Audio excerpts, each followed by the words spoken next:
From the KKK convict going crazy to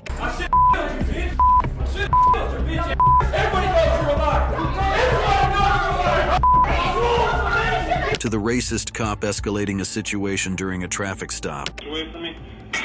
Face away from me.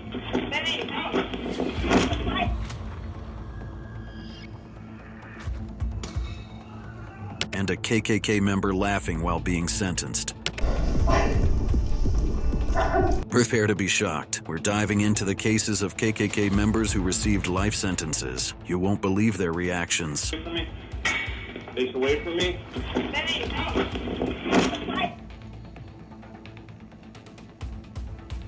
This is Micheal Amiott. He's in court due to an incident where he was captured on video punching a suspect during a traffic stop. The charges against him are assault, tampering with evidence, dereliction of duty. It happened in August 12, 2017. After pulling over a car in Ohio for a traffic violation, Officer Amiott found Richard Hubbard III and his girlfriend inside. What seemed like a routine traffic stop quickly escalated when Amiott attempted to handcuff Richard, who had initially complied, but Richard resisted. Away from me.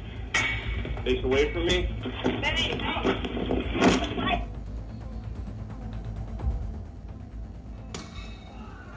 The pop you just heard was Richard getting tased, and the officers became even more aggressive thereafter. Richard's girlfriend is seen on her knees, begging the police officers to stop beating Richard.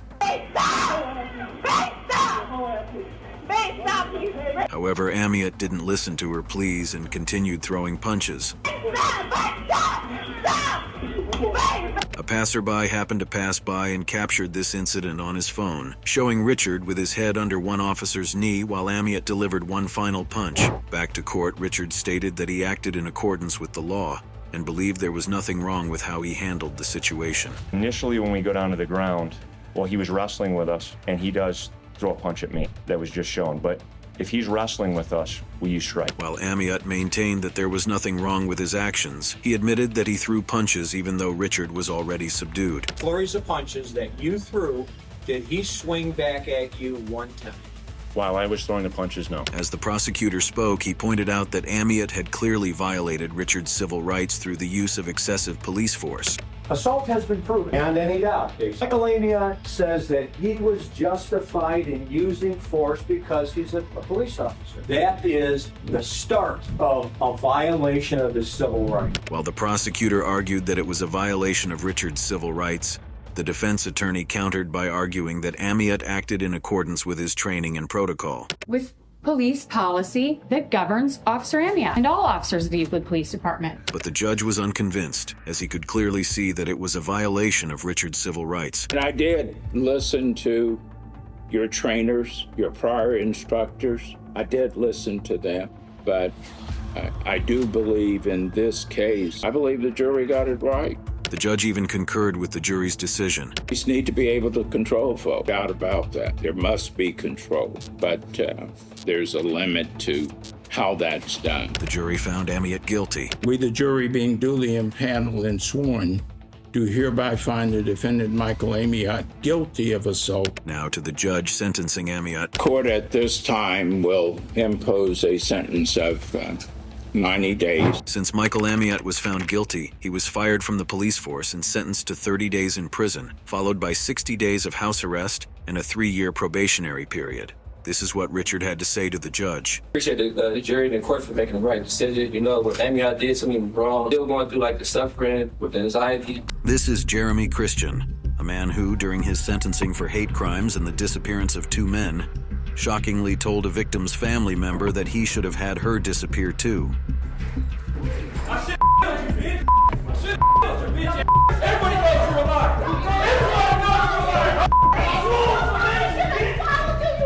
He stands trial for the disappearance of 2 men, facing charges of hate crimes, attempted take a life, intimidation, and assault.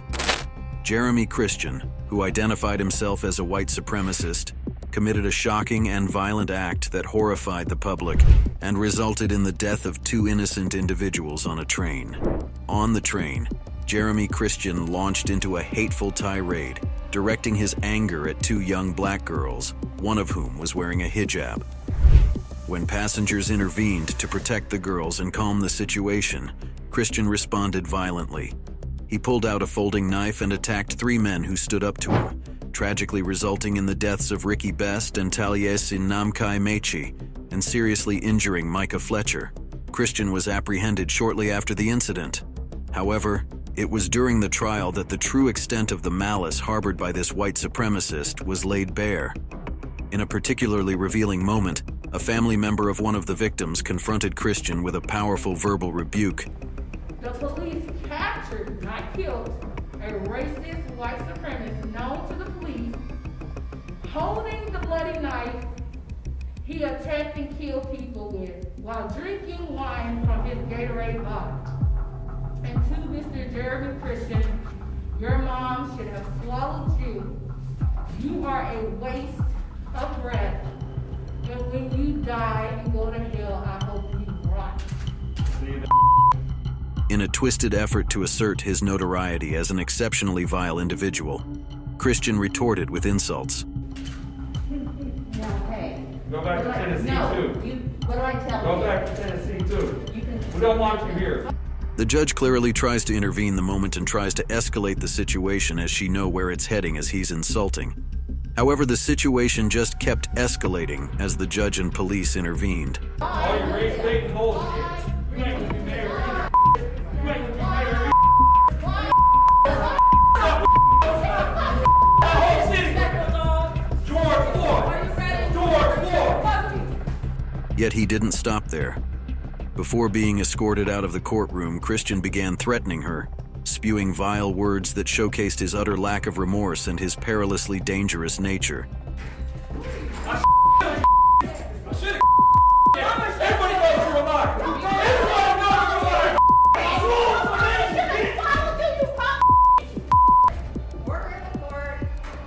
But how does this compare to making a neighbor disappear? Get up, man. Yeah, 911, this is Carla. Where's your emergency? Hi, this is an off-duty officer. I need EMS. I'm in number... What's going on? I'm an off-duty officer. I thought it was at my apartment, and I saw a guy thinking it was my apartment. He saw someone? Yes, I thought it was my apartment. Oh my God. I'm sorry. Okay, and where are you at right now? I'm inside the apartment with him. Amber Guyger is in court for mistakenly entering her neighbor's apartment as she mistook it for her own. The charges against Amber Guyger involve taking a life. The incident occurred on September 6, 2018, when she entered her neighbor Botham Jean's apartment and fired at him twice, claiming she mistook Jean's apartment for her own and believed he was an intruder. Guyger then called 911. Off-duty officer, I thought it was at my apartment, and I saw a guy thinking it was my apartment. Shortly after authorities arrived, they attempted to save Jean, but unfortunately it was too late.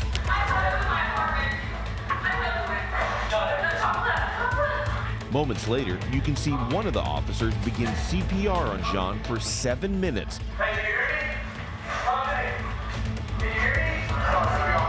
Paramedics arrive about 5 minutes later. As Jean is being wheeled out of the building, surveillance video shows Guyger, who was waiting in a squad car, hugging and being comforted by fellow officers. After Jean's life was taken, Guyger was taken in for interrogation. Still felt like that guy was going to kill me. I wish he was alive. Back in court, the prosecutor argued that her actions were unreasonable and reckless. She's leveling off her gun, having acquired her target, and she shoots at him twice. No opportunity for de-escalation, no opportunity for him to surrender. Bang, bang, rapid, double tap. The prosecutor even argued that Jean was in a defensive position and explained how he was fired upon. It's bow in the chest just above his left nipple. The path of that bullet goes down into his heart, does absolutely devastating damage. Goes through his lung, goes through his stomach, goes through his intestine, until it finally comes to a rest in what's called the psoas muscle, which is halfway between his stomach and his back. This path is very revealing because it is consistent with the fact that Bo was getting up from a seated position and facing the door as Amber Guyger was coming into his home. However, Guyger's defense attorney argued that she made a mistake and acted in self-defense. Amber Guyger firmly and reasonably believed that she was in her own apartment, that she had confronted an intruder, that she had no choice, that she had no options but to use her gun to keep from from dying. 2 residents from the building were in court to give their statements and recount what happened that night. Just go in and I think I actually was about to cook me something to eat. Okay, what happened then? And then I heard gunshots. Okay, how many gunshots do you remember? 2. Anything that you saw that made you think, that's different? Just, like I said, I just noticed it was an officer walking in. I saw she had a bag, and I just kind of saw it and went to my apartment. The victim's father was also in the building. Never see him again.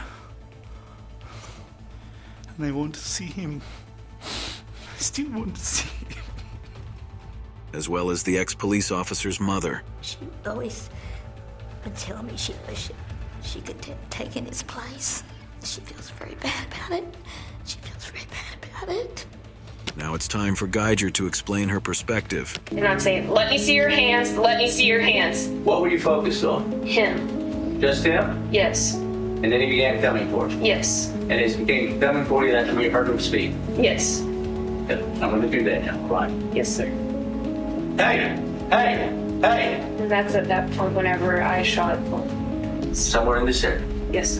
As Guyger explained what happened, she broke down, began crying, and even apologized for her actions. And I'm so sorry. I'm sorry. But the most shocking part of the trial was when she admitted to taking his life. Shooting him in center mass, exactly where you are trained. You intended to kill Mr. John. I did. As Guyger gave her statement, Jean's younger brother Brant had something to say to Guyger before sentencing. I can speak for myself. I forgive you. And I know if you go to God and ask him, he will forgive you.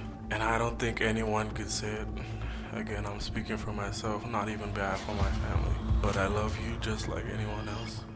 And I'm not gonna say I hope you rot and die. I personally want the best for you. And I wasn't gonna ever say this in front of my family or anyone, but I don't even want you to go to jail.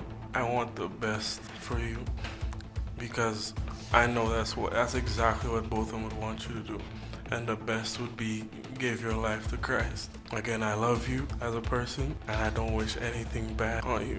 I don't know if this is possible, but can I give her a hug, please? Please? Yes.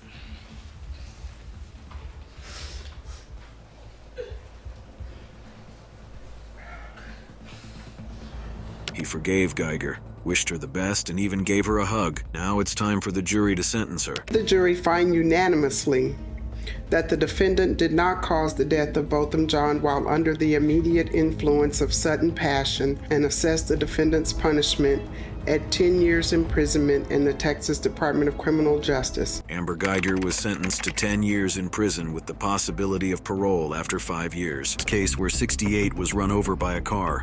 This is Darrel Brooks, convicted of a horrific act that took 68 lives. In Waukesha, Wisconsin, Brooks drove his SUV into a Christmas parade, causing unimaginable chaos and despair. The prosecution's case painted a clear picture. Brooks's actions were no accident. He drove with lethal intent, striking 68 people before his destructive path came to an end, leaving 6 dead and dozens injured. Plowed through 68 different people. He kept going until he got to the end, and there was no more bodies to hit. It was intentional. Faced with overwhelming charges, Brooks made the decision to represent himself in court. If you are allowed to represent yourself in this case, sir, you will not have attorneys assisting you. They are gone from this case. Do you understand that? I think I will probably be better served representing myself. This choice led to numerous contentious moments throughout the trial. His time in the courtroom was marked by frequent outbursts and interruptions, challenging the patience of the court and revealing the depth of his defiance.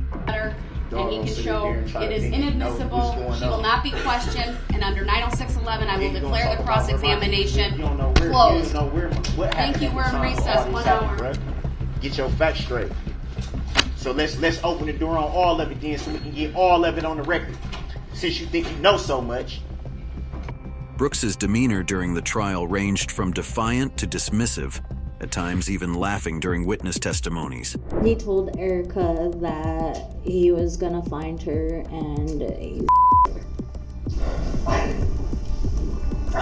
Tensions reach at a peak when Brooks engaged in a direct confrontation with the judge, resulting in a tensy standoff that left the courtroom on edge. From 2003, criminal trespass to dwelling from 2006. Right, I need to take a break. This man right now is having a stare down with me. It's very disrespectful. He pounded his fist. Frankly, it makes me scared.